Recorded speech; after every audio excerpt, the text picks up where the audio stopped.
approach yourself with objectivity and approach others with curiosity.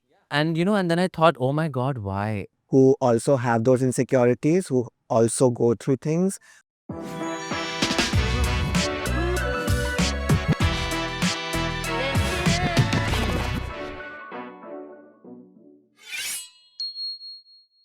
Two stories, two downfalls, and two epic comebacks. This is not a podcast. This is an uncancellation ritual because we don't believe in cancellation. Welcome to Cancelled to Crowned with Sohini. In this episode, I am in conversation with a creative constellation, Prayag and Porus. One embodies style, and one turns beauty into emotion, one frame at a time. Together, they are living proof that love and creativity not only coexist but can thrive. This episode is for anyone building something real with someone they love, including themselves. Thank you, Prayag and Porus, for coming on Cancel to Crown with Sohini. It really means the world to me that you guys are here. Thank you for having Thank you for having us. I want to begin with asking you, what is your secret? What is your secret to being loved so much? I mean, I don't think there's a secret, right? I think we just stay true to who we are, and we really enjoy being around people, and I think we really enjoy. But most importantly, I think it's important to be very authentic to yourself. And when you are authentic to yourself, you can be authentic with other people as well. And that's important. I think being present when you're talking to people and just listening, that's all people need sometimes. And I think being interested in what someone has to say, right, and just to get to know someone without having an agenda, really. So it's really just that. I don't think there's a Hopefully it's secret, that. Yeah. I love No, that. so- I love that. So you're saying that at the end of the day, you just have to be completely authentic and true to yourself. Absolutely. No people pleasing, Absolutely. no playing roles, no Yes. performances. We learn, I mean, at least for me, I learned that much later in life. But Yeah. yes, Absolutely. it's very, very important to do that. And I saw the shift within and how I Outward. perceive other people as well. I So, think you can you start to see the shift when you start to interact with people, right? Once your perception shifts and once you come into a space with literally like no agenda and you're only just interested to have a good time and meet people and really get to know who they are, just listen to what they have to say. And I think it's really just about that. So, do you think that when we are so true to ourselves and so connected to ourselves, we're actually gifting ourselves the most beautiful crown there is? yes. Of course, absolutely. I mean, 100%. I cannot stress that enough. I think it is so important, so very important, and I think Yeah, no, I agree. I mean, that's one of the things as we grow and understand, we understand that is the most basic thing you can give yourself is the, uh, what do you call it? Sorry, I lost the word. The gift of the self? The gift of the self Yeah. and just being kind to yourself. That is very important because once you can do that, you can approach every other people with that kindness. You can perceive without judgment, and I think that is important. Yeah. More than anything, because when there is judgment involved in everything you're seeing, interactions, whatever it might be, there is always this underlying thing within that is where judgment comes from. Yeah. So when you've worked on that and you can be at peace with yourself, you will see other people as And I just think, human. and I think just seeing everything objectively, right? Because I think it really takes the edge off everything else. Otherwise, you're constantly viewing things with a filter, with a lens, with your own idea of something, and then you're constantly analyzing what someone is saying or not saying, and then it just becomes more about you.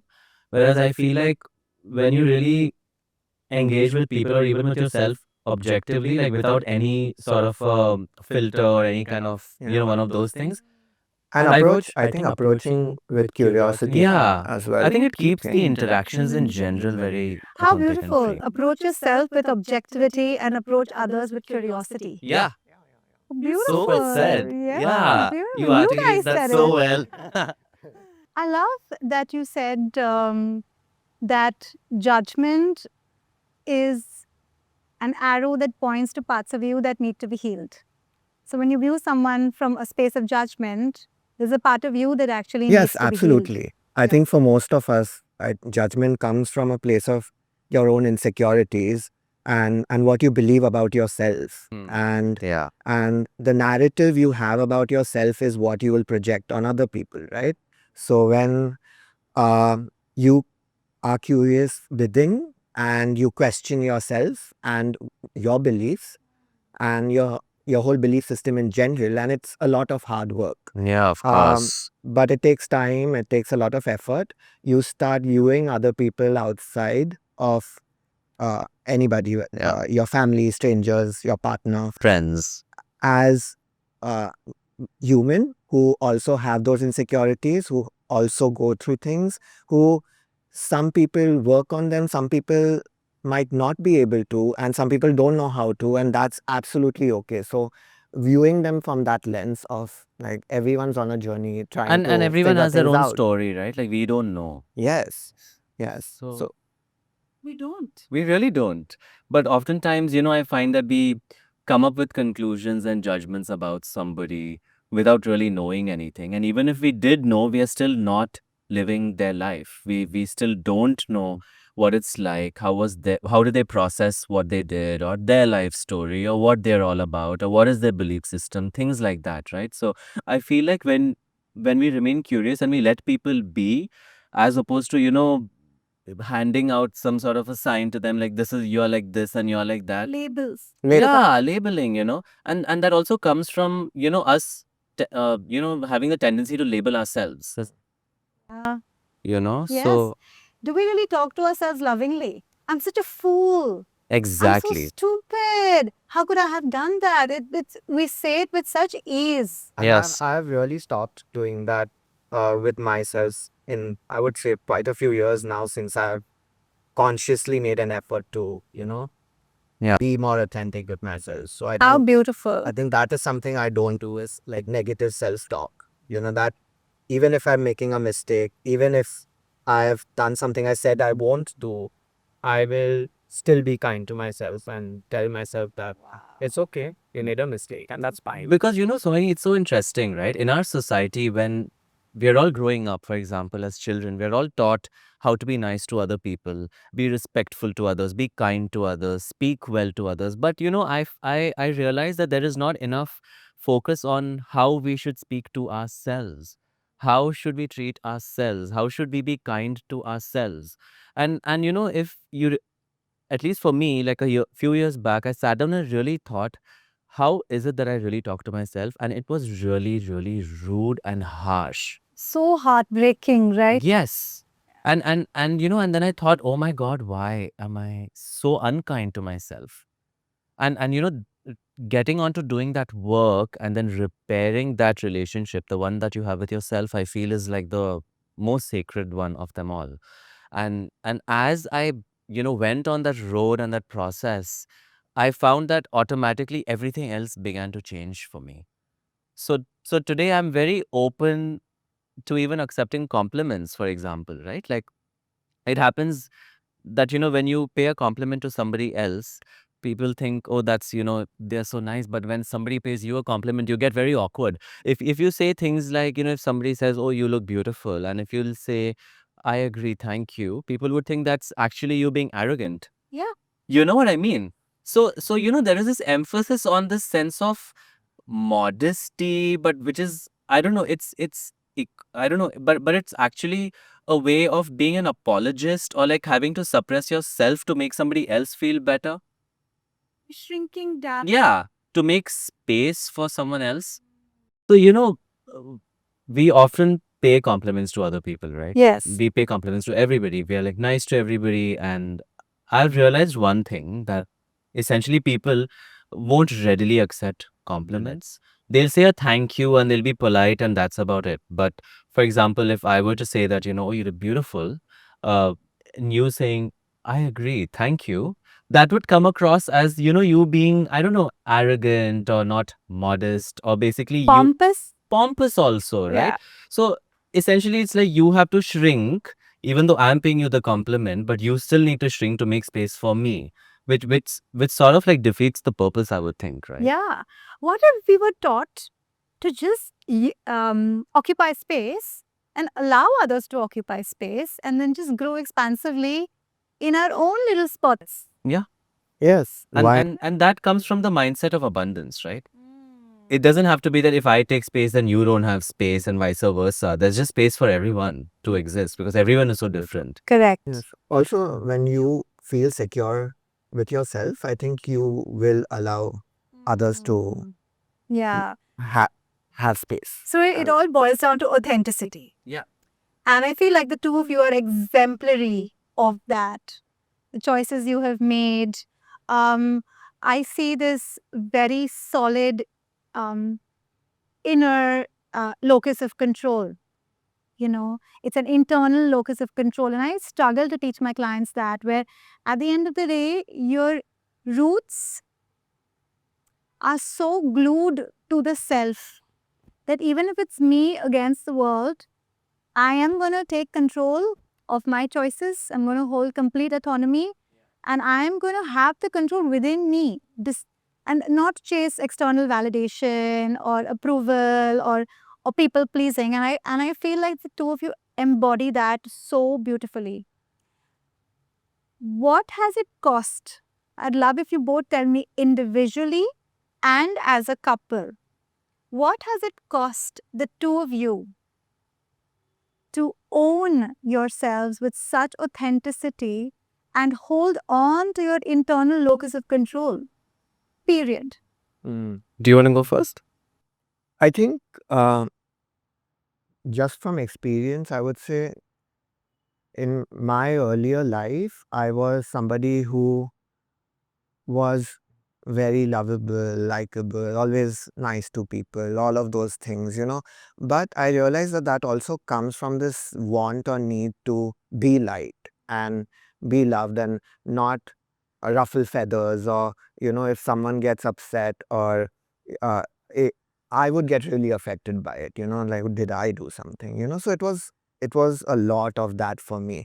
But it made me realize that it was not actually making me feel good about myself. And because I'm constantly questioning, did I do something? I'm constantly in doubt. I'm constantly anxious. I'm constantly overthinking things. And that causes a lot of issues later. You know, so for me, even as an individual and after I met Prayag, I think it was a learning curve. It was a lot of trial and error. It was going through things. I was this person who was very easygoing, whereas Prayag, I think, taught me how to be more assertive about things, how to be more grounded in a way where you can speak up and be okay with it, and not really worry about how others perceive it. Whether you said something, and if they got, I'm pretty sure I'm self-aware enough to apologize if I have to. And that's it. That's the best I can do. And beyond that, they can process their emotions how they want to.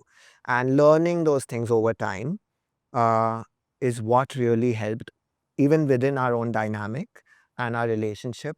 Uh, when we had conflict or we argued about things, how did we resolve those issues?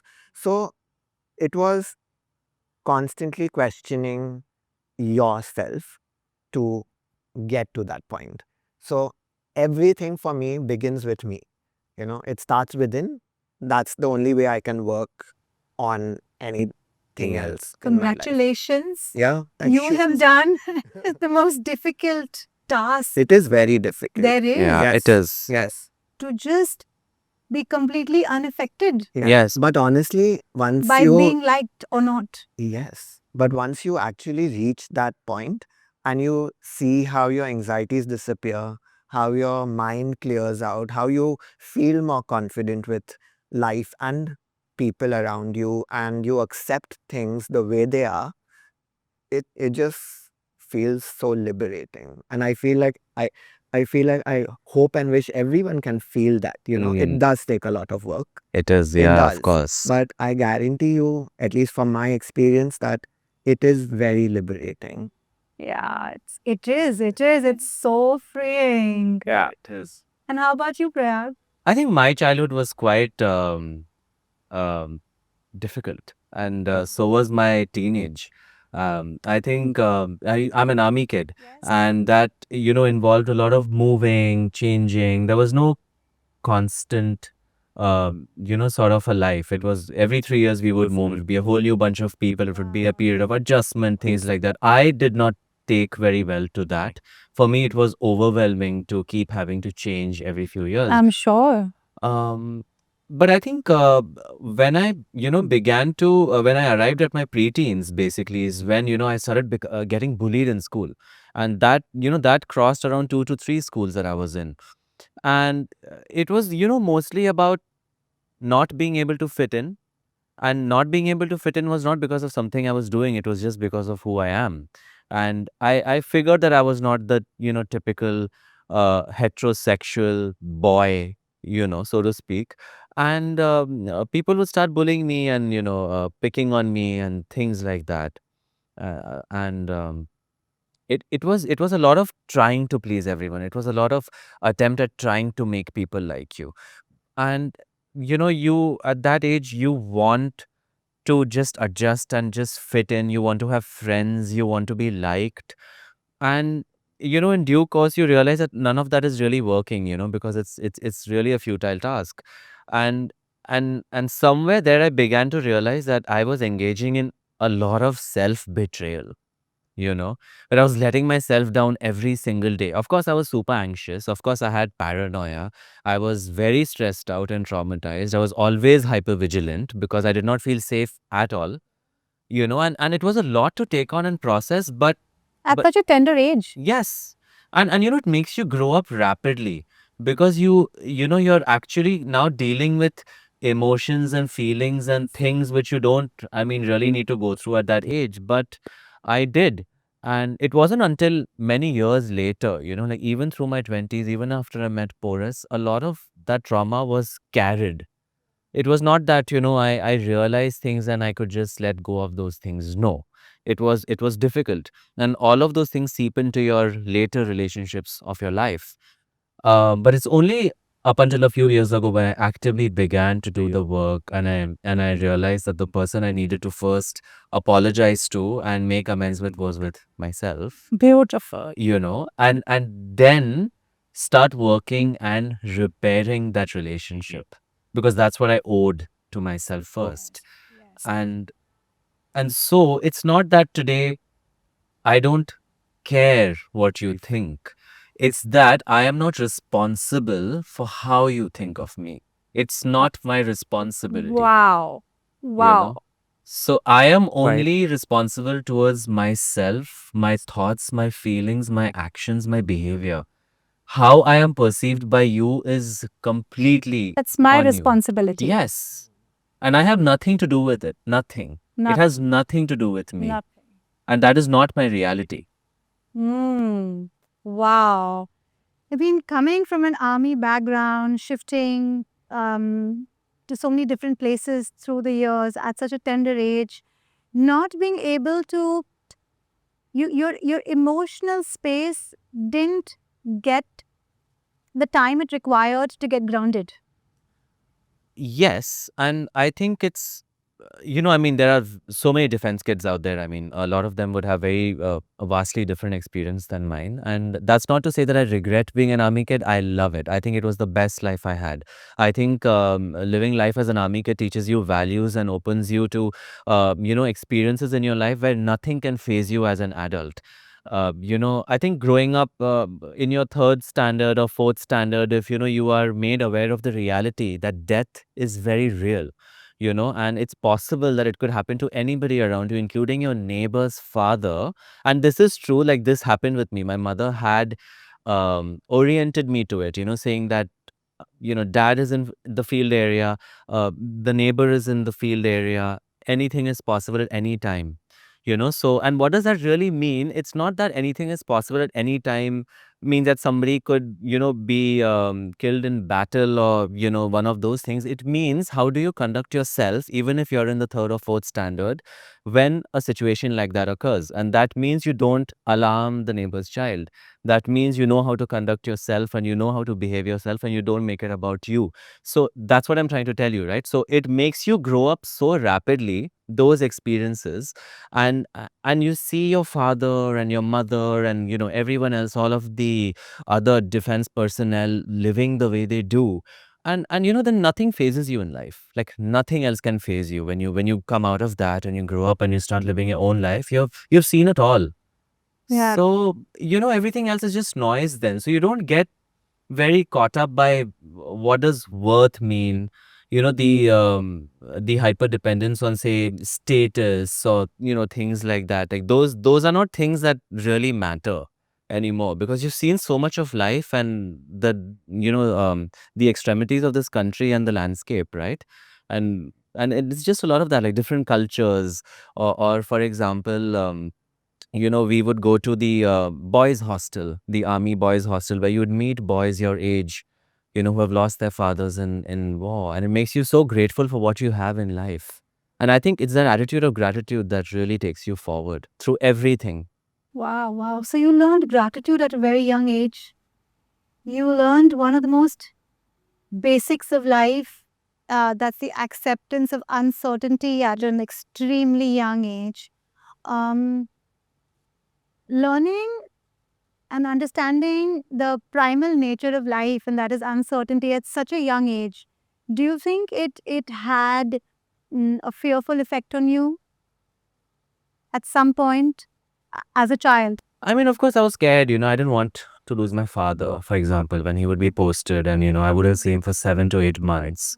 And, we would receive those fortnightly calls, and then, we know everything is okay. But then it is a very real fear, because this has literally happened twice with me growing up, where two of our neighbors lost their dads, and so that this can happen. It's very real, and it makes you think about what you have and feel very grateful for it. Hmm. So today, how would you say that accepting uncertainty at such a young age has shaped your emotional lens today? I don't take anything for granted. So beautiful. Yeah, really. And I don't, especially, I don't take my marriage for granted. I don't take Porus for granted. I think your marriage needs a big touch No, wood. yeah, Both of you, it come on, does, touch wood. So, like any marriage, of course, we have ups and downs, we have conflict, we argue, we fight. But what we both, I think, now remain focused on is how do we resolve this? How do we make this work? Okay, so now this is the issue. What needs to be done to recover from this issue and move forward? So that has always, I mean, been the priority now in the last few years. Whereas when I think we had just gotten together, I came with this whole lot of trauma in my mind. I didn't know any better, and I was just trying to just fix it and resolve it all and, make sense of it and things. And I think it has been a huge learning curve since then. But one thing that stayed with me is that I was always very grateful for Porus in my life. Thanks. No, it's true I know though. that. I know that. And I I think, know. And yeah, it's the same for me. I think always knowing that maybe even as a child, I had a lot of empathy for people in general, in a lot of, for whatever reasons. I guess it's uh, growing up. My mother was really young when she had us, and she was barely like 22, 23, I'm guessing, Wow, that's very young. and she was doing life. My father was a pilot. He used to fly, but he was still very much there. We saw the best and the worst in that relationship as well, and Between your parents. between my parents, and I think, like I said, it's in any relationship, but I saw a lot of love, and I saw them even fight or argue, but and just knowing that they would always, no matter what it is, eventually uh come back together and be like, okay, like we they would tease each other, play. They were very playful with each other. So we saw that as well. So they never felt like, oh my God, so unsafe. It's not that. Yes, I think back then we didn't have all the resources we do today to uh, resolve our traumas and conflicts that easily. Today we can just scroll on the phone and be like, okay, okay, okay. There's way too much information. That's also not good, I guess. But I think they were doing life the best way they knew how to. Yeah. And Yeah.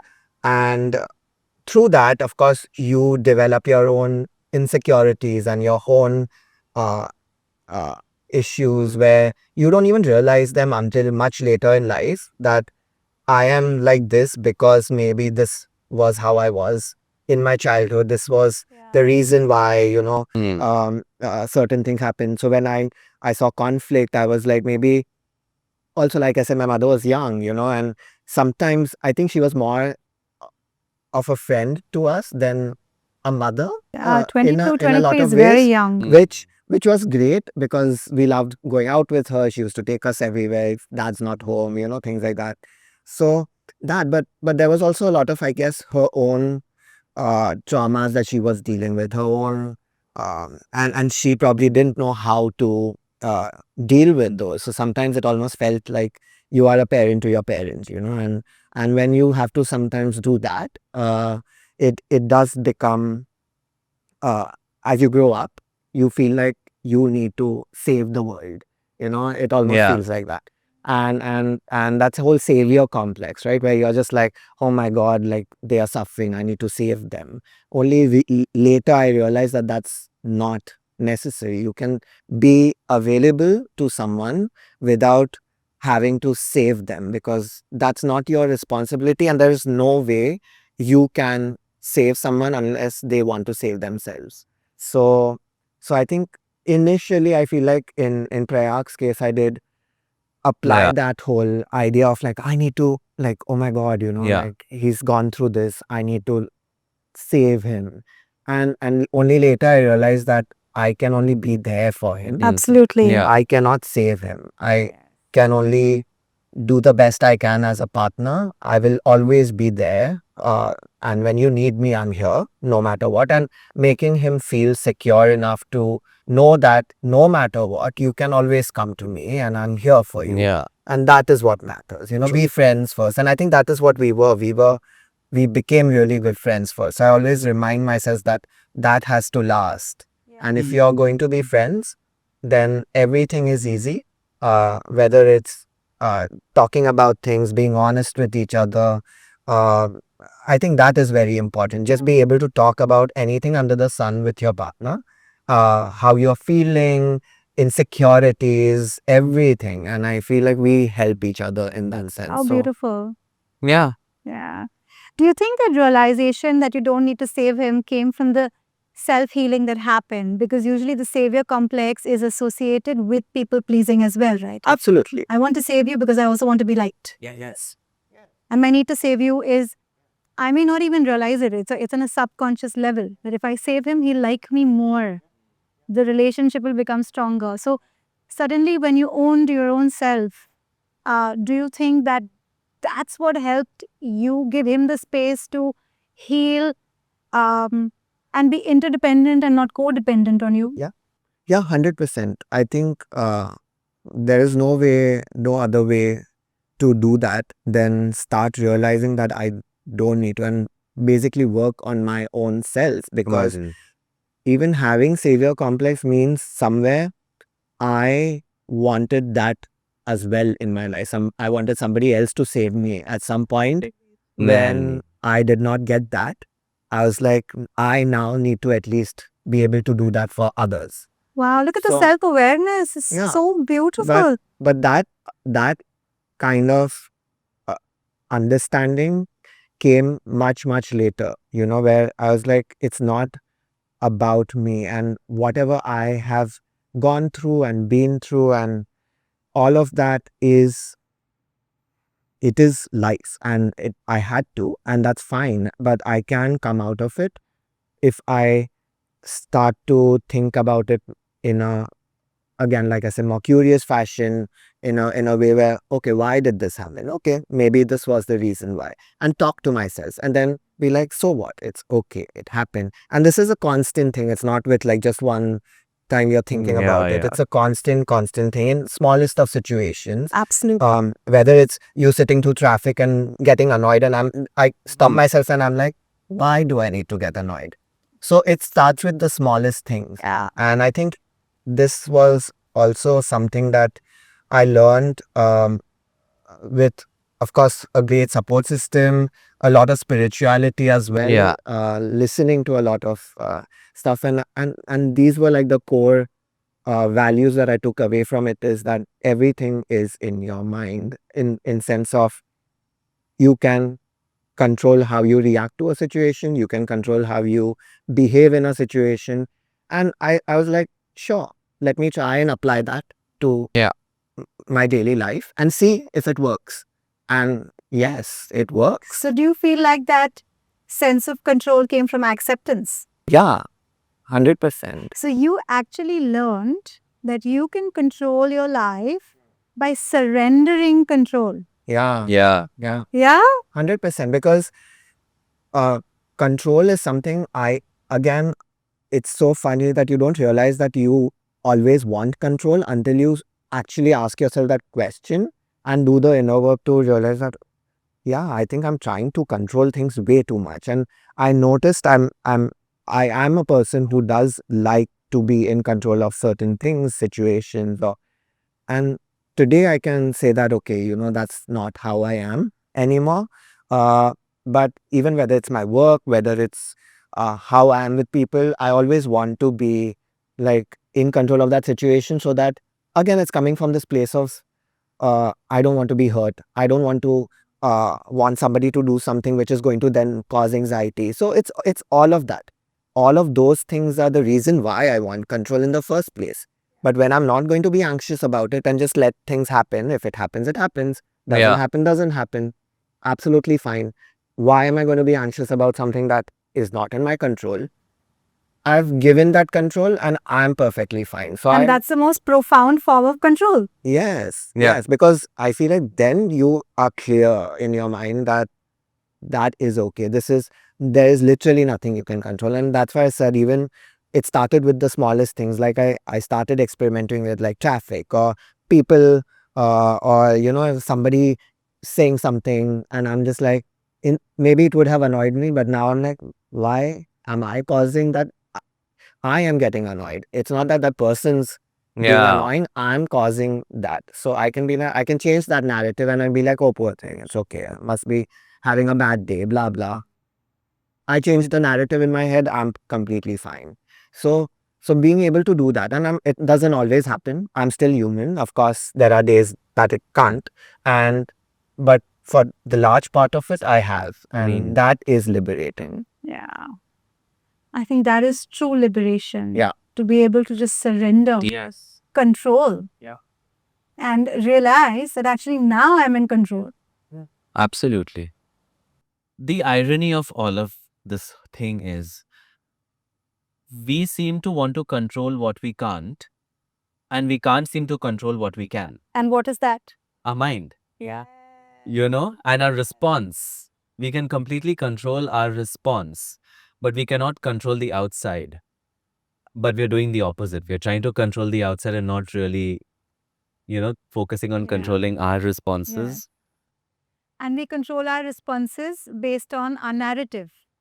And our narrative comes from our thoughts, and our thoughts come from our beliefs. So eventually we have to go back to our own core, and that is our own belief system, and heal what's not healed. Yeah. Right? Exactly. Don't just have a belief system. Question your belief system. I think that's important. Many people don't question their belief system. They're like, this is what I was taught. This is what it is. Done. And Yeah. you have to be curious and question your belief system. Why do I believe this is? And that's the root cause of a lot of disagreements, a lot of tension between people, is you want to just hold on to your belief system and not be open to having somebody else have their own belief system and be like, we can both agree to disagree. Yeah. Or I can at least, even if I don't believe what you're doing is right or whatever, I can be curious and ask you, explain it to me. Just let me learn what it is that you are thinking.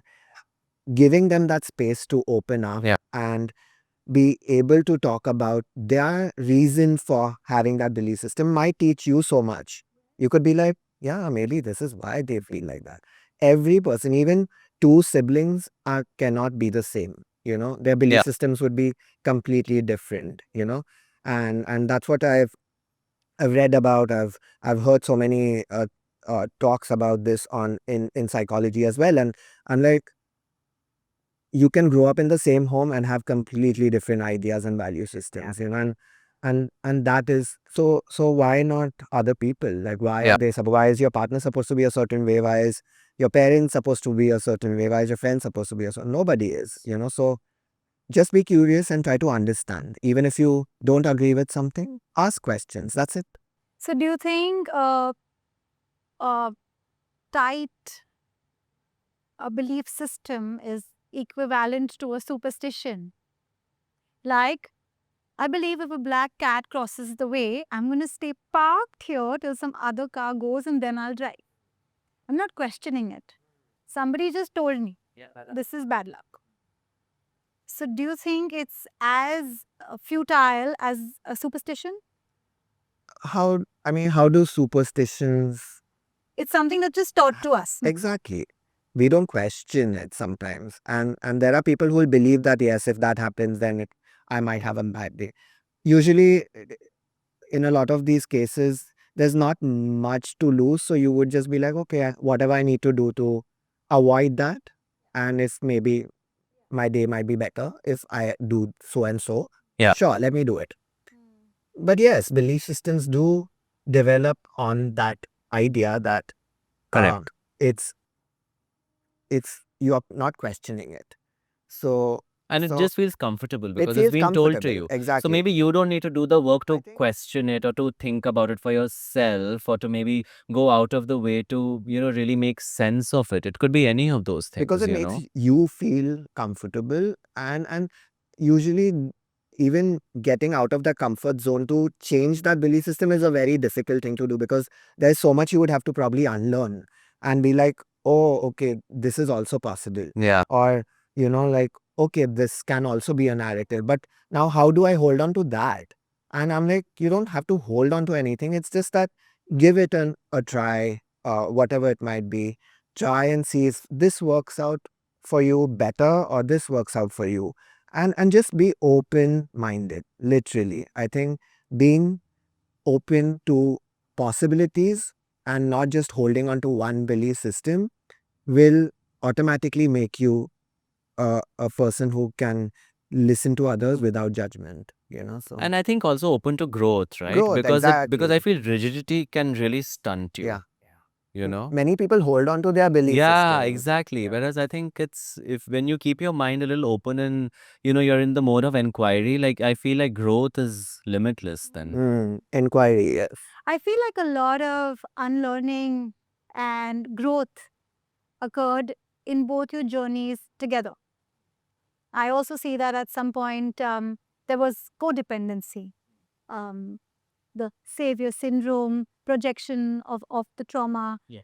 Um, at what point did we briefly discussed it, but at what point did both of you go from codependency to such a healthy uh, interdependent space where you both hold your own and are still so beautifully connected? I think both of us got to a point, where we, began to realize that the the setup that we were in, right, this enmeshed, codependent sort of space was not really serving us individually also. Because the same issues were happening over and over again. We were engaging in conflict over the same topics over and over again. So it felt like a loop, you know. And you don't want to be in a loop. You want to grow. You want to grow, extend outward. You want to move forward. And we were not able to move forward. Also, rest. Yes, there was no rest. There was no concept of rest because we were both on hyper alert mode all the time. Everyone was defensive. There was anything could trigger anybody, and we could just set off at any given point, and it could just bring back all the past trauma and the past incident, and then all of that just gets into a very big destructive space, and it was really not good. So what we realized is that the health of our relationship was deteriorating. And so we then decided that we have to actively now start doing something about this. Otherwise, it would really not be good. Together. Together. As a team. As a team. And I Mm. think teamwork is very important. I think both of us have to be willing to do the work. Yeah. In any relationship, Yes. if both of you are not willing to do the work, it's not going to work. So when both of you can decide that, okay, I think we both need to work on this, let's see how we can do that, is when you can progress in a relationship. In the same direction. And in the same Otherwise, direction. one is doing the work, the other is not Yes. doing That's the not, work. that doesn't work. Because I right? think we had a certain vision for our life. We had certain goals in our life. We wanted our future to be a certain way. And of course, we cannot control the future. But what we can do is to able or enable ourselves to be our best versions that could take us there. Then of course what happens, I don't know. But we knew that this is what we can do, is work on ourselves and then work together and then go forward. Yeah. And you can work together when you're working on yourself. Yes. Yeah. It That's the can't. foundation. Absolutely. I think you are the foundation of your own happiness, your own contentment, your own satisfaction, your own growth through this life. I don't think it's so much about, doing this together. No, it can't happen together until it's not happening internally. Yeah. Yeah. Yeah. Both of you carry this glow. When you walked out of the elevator, I just saw these two beautiful men with this so well dressed and having this whole expansive energy, big auric fields. And I'm almost crushing on your. Sorry about that. How sweet. But behind these beautiful energy, this embodiment of beauty that you both are, is there a healed version? This question is for both of you. Is there a healed version? Is there an unhealed version that's hiding? Or are you still healing? So I am definitely healing in progress. I don't think healing is linear. I think for me, it comes in spurts, and there are days where I will fall back into an old familiar pattern or let some sort of trauma trigger me or something of that sort. So I am definitely healing in progress. I don't think uh, I've healed, but that's also because I'm constantly evolving through life. And I'm meeting different versions of myself and newer versions of myself, and those require work as I travel across my life, right? So I'm definitely healing in progress. As you travel across versions of yourself. Yes, and I meet new versions and I left past versions, and it's just Yeah, I think it would be unfair to ever say that anybody is fully healed, because that means that you think that there is no more work to do. And if there's no more work to do, how do you grow? And life, I feel like as long as you live, you're constantly learning and battling situations. Some you've experienced, some you might not have. So there is no way that you can be completely resolved to and ready to deal with anything. So yes, healing is always going to be a work in progress. It's what's important is that for me, again, these are one or two things that I always tell myself is that I have to be intentional in what I do in my life, and I have to be curious. That's it. Like these two words usually are what help me get through constantly, because our lives will keep changing. I'm sure we'll experience so many other things going forward. Um, and that is what it is. So how are we going to process our emotions then? I can say today we are equipped to deal with it in a much better manner. Uh, so yes, we are constantly learning so that we can deal with unforeseen situations in a better manner without completely falling apart, and Yeah. that is what matters. I think just the core value system is there. We know, like, okay, we've done the work to, if no matter what, at least this groundwork Yeah. is done so that we are here today, you know. And then there is, of course, layers, many, many layers that you have to work on. Absolutely. And I think individually and together, like our core values, principles align, which I feel is a very great foundation as you then take life It is together. the ultimate foundation. If you don't align, you're going to fall apart. And you said intention. Learning to be connected to your intent keeps you in a state of mindfulness. And being mindful then protects you from falling apart. Yes. Yes. Yeah. Yes. Yes. Intention is very important in anything you do in life because it keeps you aware of whatever it is you're doing, whether it's a mistake you've made, whether it's something good you've done, or whether you're just listening to someone talk, and you're just giving them advice, whatever it might be. Intention is very important. And when you speak with intention or you do things with intention, you can go back and reflect on it and be like, this is why I did this. Maybe this was right, maybe I shouldn't have, but oh, this was great. You have a Reflect. base. It gives Yeah. me the room to reflect. True. Now to my most favorite part, Okay. your love story. The two of you met in 2006? Yes. Yes. Tell me everything. Do you want to go? Or I'll go. No, I can go. I think we've done this so many times now. It's like a, Give me something new. I don't know. I'll just start where I know, and I think that was back in the day, 2006, the days of what, Orkut, Hi-Fi, all of those Yeah. social media. There was barely Facebook, I think. But Prayag used to write a blog. Was it on It was on MSN Spaces. Spaces? If you remember MSN Messenger, I do. so they had a website called Yeah. MSN Spaces, and I was this largely isolated 17-year-old at the time, and I found the internet to be like my playground. I made friends on the internet, and I felt like my personality really came out online. So that's And so I started writing a blog essentially, and then I met Porus the day, I think, few days after I turned 18. Okay, over to you. yes. Yeah. No. So I used to read his blog. I think it was introduced to me. He was 17 then you were 19.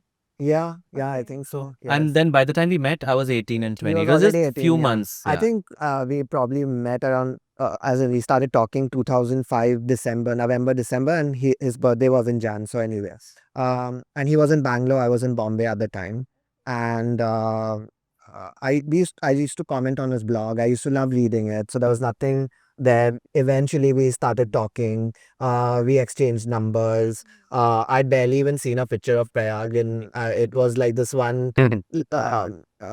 Prayag in a group of like 10-15 people, so this little, that's the only picture I'd seen of Prayag. I think was very before, shy. You were so shy. before Very I met him, shy. I'd seen some 2-3 maybe your childhood pictures. And I look don't at you know. now. I know. Yes, I know. All guns blazing, Yes. I swear, love it. Yeah. And so I was making a trip with my family to Bangalore for some reason. I don't know. We were there, and then that is when I met Priya for the first time.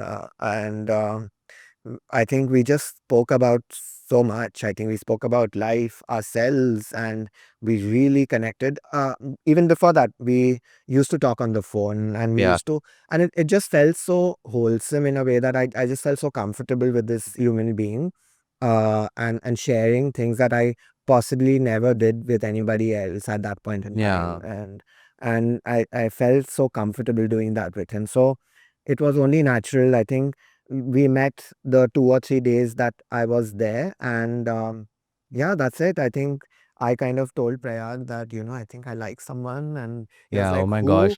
That was And so it unexpected. took a little while, but I eventually told him that it's you. No, I think Prayag kind of prompted, is it me? And I was like, I mean, I didn't even know who else it could be. We didn't know None- anybody in common, and Yeah. I was shocked. I was so shocked. I did not expect that at all. and I was like, Yes, because I mean, Porus and I became friends, and we Yeah. were really close friends, and we had this. There was never any like tension It was a very in that safe, sense. It was comfortable friendship, and that sensation, and I'd never had that. And for me, that was like I think it incredible. was that. It was I'd never thought this person would end up becoming my Yeah. life partner. Yeah. That's because there were no butterflies. Yeah, Yeah, there were no none. butterflies. There was no I'm adrenaline. not saying butterflies are bad or red No, flags. No. But it's just a But I had stable none. feeling. It was very that- calm. It was very Yeah. calm. Yeah, I think that is what it was, because I think I remember even telling Prayag that I know we are in two different cities at this point in time. Whatever it might be, as like we'll see how it goes, but we are always friends first. I think that is what's important. And I think a week later we just realized that we were inseparable in that sense. And I was already back in Bombay by then, and I was like, Prayag, like, how do we make this happen? Like, there has to be a way for you to maybe be in Bombay. And Prayag anyway was like, I don't know if I really want to continue doing what I'm doing right now. And it's like, let's see. And then I was just finishing fashion school. I studied fashion for 3 years. So I just finished fashion school, and then um I think I asked Prayag, no, this was sorry. My dad asked me that what's next, and I was like, I don't know. Let's see. He was like, do you want to try flying? If you don't want to do anything in fashion right now, what do you want to do? I was like, yeah, you know what? It might be a great idea, but it also had an agenda, because I was like, maybe I can convince Prayag as well to do flying. Maybe we can both do this together. And I think I kind of put that idea in his head, and he was like, yeah, this sounds good. And he wanted to get out of Bangalore as well at the time, and I was like, okay, perfect, let's figure this out. So long story short, it all kind of happened, it worked out, and we ended up going to the US for almost a year and a half. We were there, we trained to be pilots, we got our commercial pilots licenses, and this was in 2000 what? 8. 8. Yeah, before that we had a short stint in Delhi as well. We were living together for 2-3 months because we were doing some ground classes there for flying. Then went to US. We actually lived there. That was the time we knew that okay, we are compatible. We can live with each other. It was the full show. We rented this apartment, we had furnished it, we had Siberian hamsters. as pets. Yeah, That was very everything. adventurous. But Bold choices. when you're young, you're just like, okay, everything works. We were living the life and doing laundry, quitting, plus, I don't know, just staying up late and eating Oh my God, we pizza had such and a great donuts. I time. don't So know. much fun. So much Really? So fun. much It was. fun. So I think we knew that we could do this together. We were great. We enjoyed it. We enjoyed each other's company. And our all living of habits that. were largely similar. We were both pretty much cleanliness freaks in that sense. We both like that. And so that really helps as well, I think. So anyway, all Yeah, of that came back. That's a key factor. That is Yeah. a key factor. It absolutely is. Then came back, got our licenses converted here. We were still in the process of getting into an airline. Maybe that was the agenda at the time, So we were giving our exams, we were giving entrance exams, things like that. All of that was happening. During that period of time, this was around late 2009, is when my father also got detected with cancer, and of course a lot of things changed. Yes, it was all very sudden. So like, okay, one day he's fine. He was this guy, was perfectly healthy, ate well, loved working out, doing everything, and then this, and we were like, okay, and it was last stage and all of that, and the doctors were like, few months maybe at most. So thankfully, I think Prayag was a big support system at that point in time, because he had already moved to Bombay then.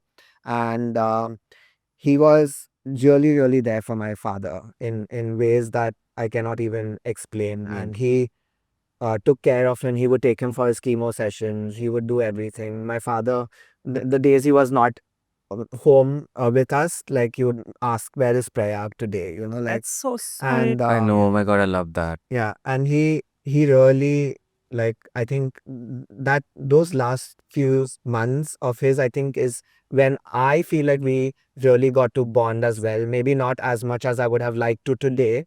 I was still 24 and you're young, and at the That's time very you're not, young to lose a parent. yes, and you're not really thinking about connection, and you're not thinking about so yeah, maybe today if he was around, I would have had a different conversation with him. I wish I could do that, but but it is life, and I don't regret anything. I know I was young, doing what I could to the best of my abilities. Of course. And yes, like I said, Prayag was a big support system at that time.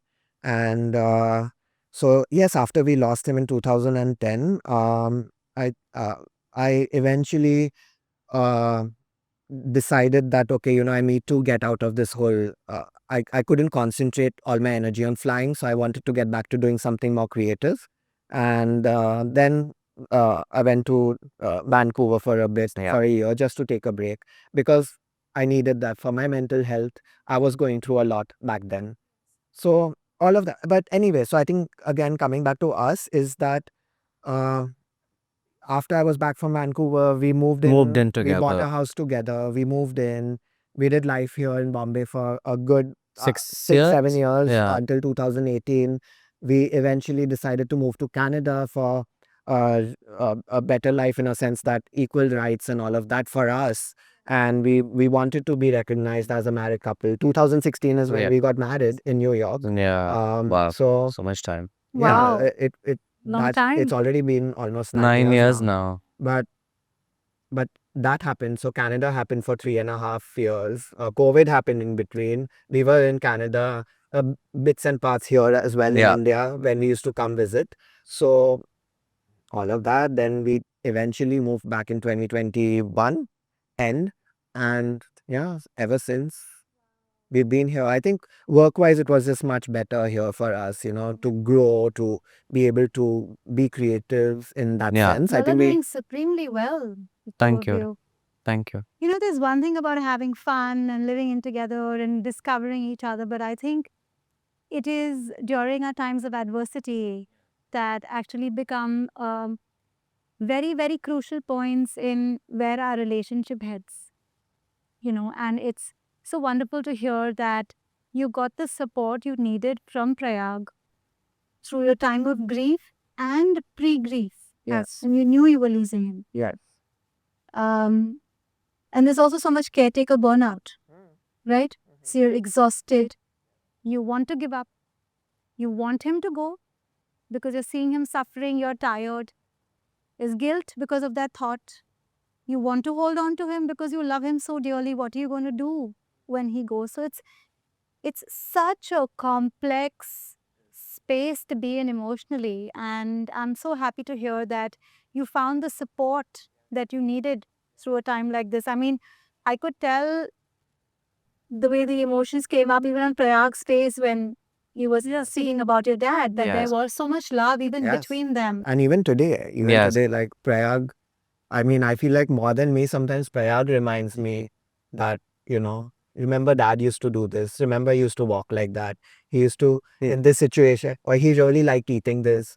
And he's the one who keeps him alive more than anything. Sometimes even I find it difficult to just talk about him like that, but Prayag does that for me, and I realize that how Yeah. important it is. Of course, it's not like I've forgotten it. Like every single day I think about him, but I think, we learn to grow around our grief in life, you know.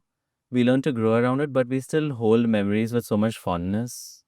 And I feel like that's such a wonderful thing. You should always keep fond memories with even departed ones. Yeah, we tend to fight grief because it comes with so much pain. I lost my mom to cancer a Oh, couple of sorry. years ago, and it's been a hard healing journey. But earlier the grief was larger than life. Today, I have grown around the grief, as you said so beautifully, and it is a little piece that I hold on to consciously every day. I put it into my purse and I take it with me everywhere I go because that is my connection to her. Right, Yeah. of course. And it keeps me connected to her. Yes.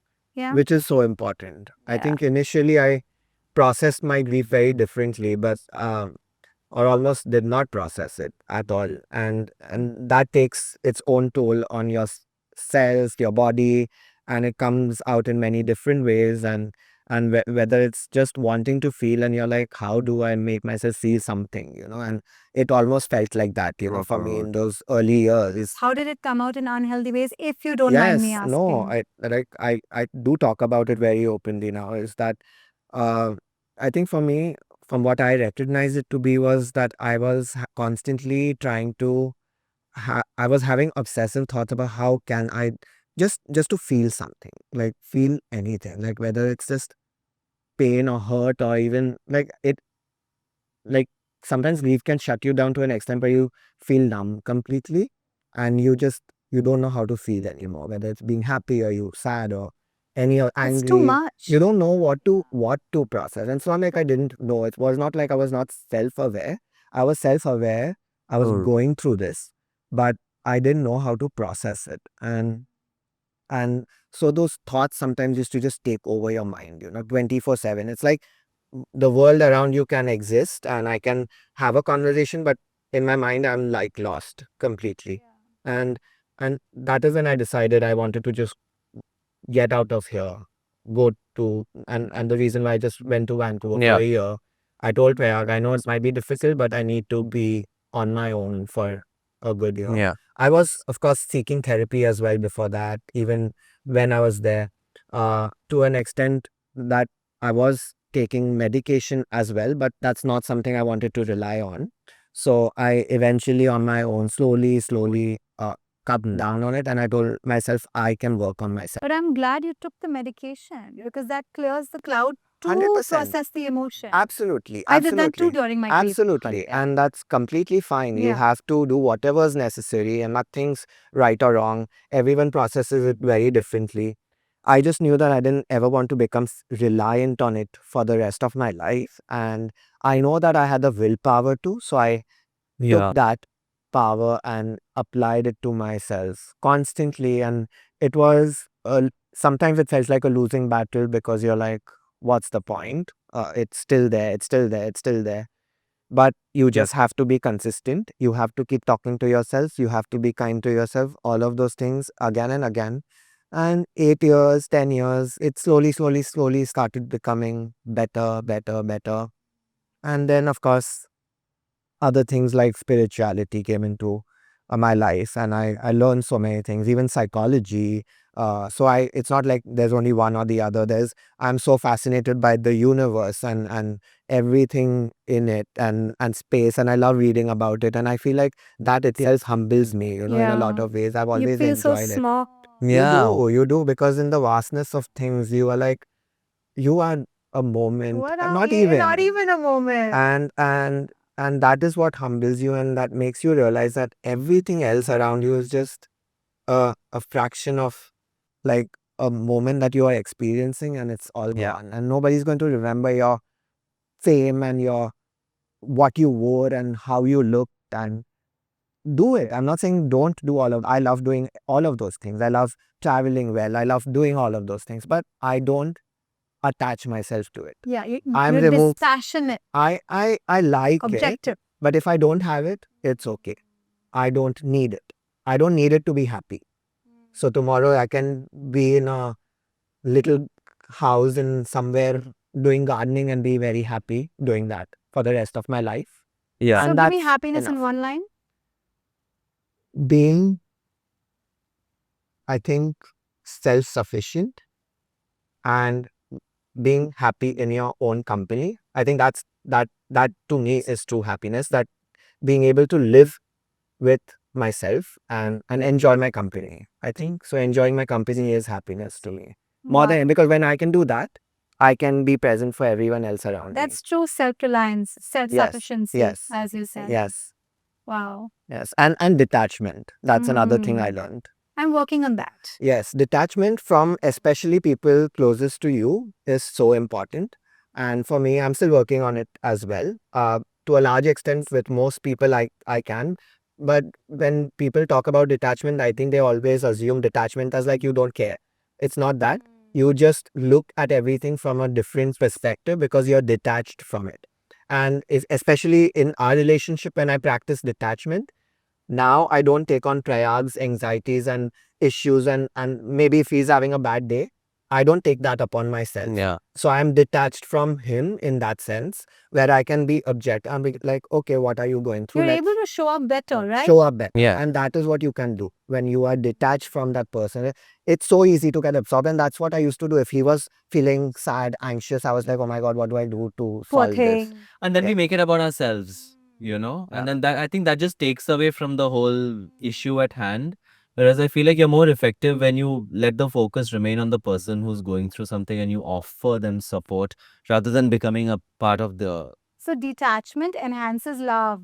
I would It's say Absolutely. not so, an absence yes. of love. No, not at No. all. Yeah. I think you can love with more intention. And I think you can give so much more then, right? Yeah. You can support so much more. You can show up in such a bigger way. Absolutely. As opposed to then, you also going through that Yeah. Yeah. with Then someone. it becomes about you. Yeah. Yeah. And it's not helping Mhm. anybody. Yeah. It's It's resilient empathy. resilient empathy. Yes. Okay. It's my favorite term. Resilient Where empathy. you're able to be empathetic but resilient to the other person's pain. Yes. So it brings out the purest form of empathy. Absolutely. Hmm. Wow. Resilient Absolutely. empathy. I'll remember that. Yeah. No, detachment definitely taught me a lot. I think that was one of the biggest factors that helped me understand a lot of other things, even about myself. Because when I even detach myself from my ego, that detachment is so important. That is the hardest thing to do. It's a lot of work. And I'm not saying there is no way, being human, you can completely detach from your ego, but learning that you can do it when necessary Yeah. is important. So it's the detachment that you have with yourself that tells you in an anxious moment, slow down, Slow down. take a deep breath. Yes. Because you're able to detach from the anxiety. Yes. Yes. Absolutely. Because then I'm like, that's not me. I'm observing it as a third person. And like detach from myself and observe my thoughts, my anxiety, and talk to it. So it's two different things, you know? Wow. Yeah. What is happiness to you in one line, Parag? Staying true to myself and self-preservation, I think is happiness too. I think taking care of myself, realizing that I don't need to pour from an empty cup. Um, you know, taking control of my life. I am being authentic to who I am. Be it my orientation, be it my work, be Right. it my, uh, be it anything in my life. I've stayed true. I've stood up to the world or anybody, to friends and family and everyone, and I have always, looked at life in the eye and just been who I am. You've taken some bold steps.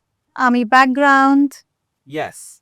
Army background, and then switching careers, um, getting married in New York spur of the moment, and then having to, inform my family because it showed up in the papers, things like that.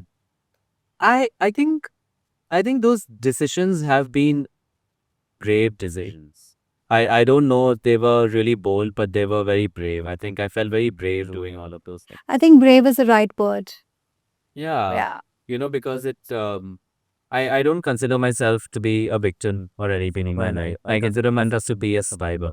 I think I really survived.